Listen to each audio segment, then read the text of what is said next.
दोस्तों, भारत में मोटरसाइकिल कंपनियों ने 100 से भी अधिक बाइक लॉन्च की हैं, पर उनमें से ऐसी कुछ ही मोटर बाइक्स हैं जो लोगों को बहुत पसंद आई हैं। आज हम आपको ऐसी ही मोटर बाइक की स्टोरी बताने वाले हैं जो लॉन्चिंग से लेकर अब तक लोगों की पसंद बनी हुई है। इन दिनों उसका प्रोडक्शन तो कंपनी ने बंद कर दिया है, लेकिन लोगों के दिलों में अब तक भी उसकी चाहत बरकरार है। जी हाँ दोस्तों, हम बात कर रहे हैं यामाहा RX 100 की। RX 100 को चोरों की पहली पसंद माना जाता है। RX 100 का इस्तेमाल चोर चोरी करके भागने के लिए क्या करते थे। इतनी सफल बाइक होने के बाद भी कंपनी को इसका प्रोडक्शन बंद करना पड़ा। RX 100 को जापान की स्पोर्ट्स बाइक कंपनी यामाहा ने बनाया था। यामाहा भारत के साथ साथ दुनिया भर में स्पोर्ट्स बाइक के लिए प्रसिद्ध है। यामाहा शानदार लुक और दमदार इंजन से लोगों के दिलों पर राज करती आई है। यामाहा ने RX 100 के अलावा और भी कई बाइक्स जैसे R15, FZ, MT आदि बनाई हैं, जो दुनिया भर में लोगों की पहली पसंद बनी हुई है और आज भी सड़कों पर राज कर रही है। यामाहा के लिए यहाँ तक पहुँचना आसान नहीं था। शुरुआत के समय में यामाहा को भारत में अपनी जगह बनाने के लिए बहुत संघर्ष करना पड़ा। भारत में लॉन्च हुई यामाहा RD 350 भारत में पूरी तरह फेल हो गई थी। इस नाकामयाबी की वजह से यामाहा को बहुत नुकसान भी हुआ था, जिसने यामाहा को नए सिरे से सोचने पर मजबूर कर दिया था। उन्होंने भारत के लोगों के बीच रहकर उनकी ज़रूरतों को समझने पर जोर दिया, जिससे वे उन ज़रूरतों को पूरा कर पाते और उनकी कंपनी भारत में सफल हो पाती। भारत में ऐसी मोटर बाइक की ज़रूरत थी जो हल्की होने के साथ साथ किफ़ायती भी साबित हो सके। उस समय सुजुकी AX 100 भारत में काफ़ी सफल होती जा रही थी, क्योंकि यह हल्की होने के साथ साथ अच्छा माइलेज भी दे रही थी। इसके पार्ट्स भी भारत में आसानी से मिलते थे। यामाहा ने इस बाइक को ध्यान में रखकर एक ऐसी ही बाइक और बनाने के बारे में सोचा। यामाहा ने भारत में एक ऐसी बाइक बनाने पर जोर दिया जो दिखने में तो शानदार हो ही, साथ ही उसका इंजन कम खर्च में ज़्यादा दमदार हो। RX 100 को बनाने से पहले बहुत सारे सर्वे भी किए गए, इसलिए इस बाइक को बनाने में कई साल लग गए।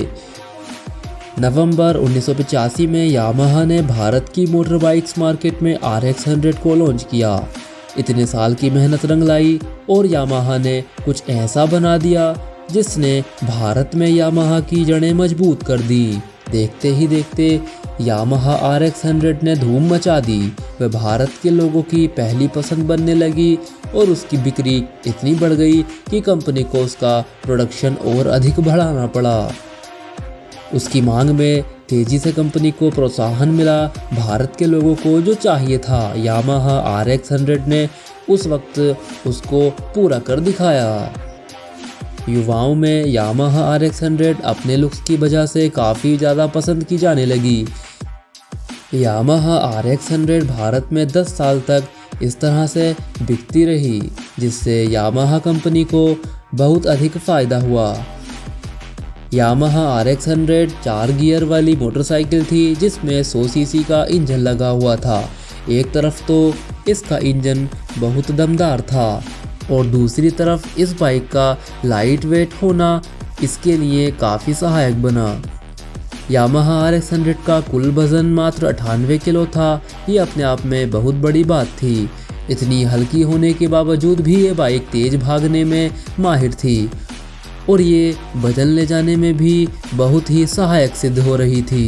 RX 100 को भारत में 19,764 रुपये में लॉन्च किया गया था, जो उस समय के हिसाब से बहुत होते थे। ऐसे में बहुत ही कम लोग थे जिनका RX 100 को लेने का सपना पूरा हो पाता था। RX 100 को फिल्मों में भी इस्तेमाल किया जाने लगा। हल्की होने की वजह से स्टंट कर पाना आसान होता था। इतनी फेमस होने के बाद भी ऐसी कुछ वजह थी जो इसको भारत में फेल होना पड़ा। हल्की होने की वजह से जब इसे तेज चलाया जाता था तब ये हवा से हिलने लगती थी। इसकी कीमत इतनी ज़्यादा थी कि आज के समय में ये 1 लाख रुपए हो जाती। क्योंकि इसको हर कोई नहीं खरीद पाता था तो कहीं ना कहीं ये कमी बहुत बड़ी थी। इसके टायर्स बहुत पतले थे जिसकी वजह से तेज चलने पर एक्सीडेंट होने लगते थे। भारत में लुटेरों के द्वारा भी इसका इस्तेमाल किया जाने लगा था क्योंकि ये कुछ सेकंड्स में ही 100 किलोमीटर प्रति घंटा की स्पीड पकड़ लेती थी। इसलिए क्रिमिनल्स को भागने में ये काफ़ी मदद करती थी। कंपनी ने सन 1996 में इसका प्रोडक्शन पूरी तरह से बंद कर दिया और ऐसा माना जाता है कि कंपनी ने ऐसा इसलिए किया था ताकि RX 100 बाइक की कमियों को दूर करके इसको फिर से लॉन्च किया जा सके, जिससे इसकी मार्केट पर कोई फ़र्क ना पड़े। लेकिन धीरे धीरे लोगों की ज़रूरतें बदली और RX 100 की जगह पर स्प्लेंडर आ गई। तो दोस्तों ये थी RX 100 की स्टोरी। तो मिलते हैं एक और नई वीडियो के साथ, तब तक के लिए धन्यवाद।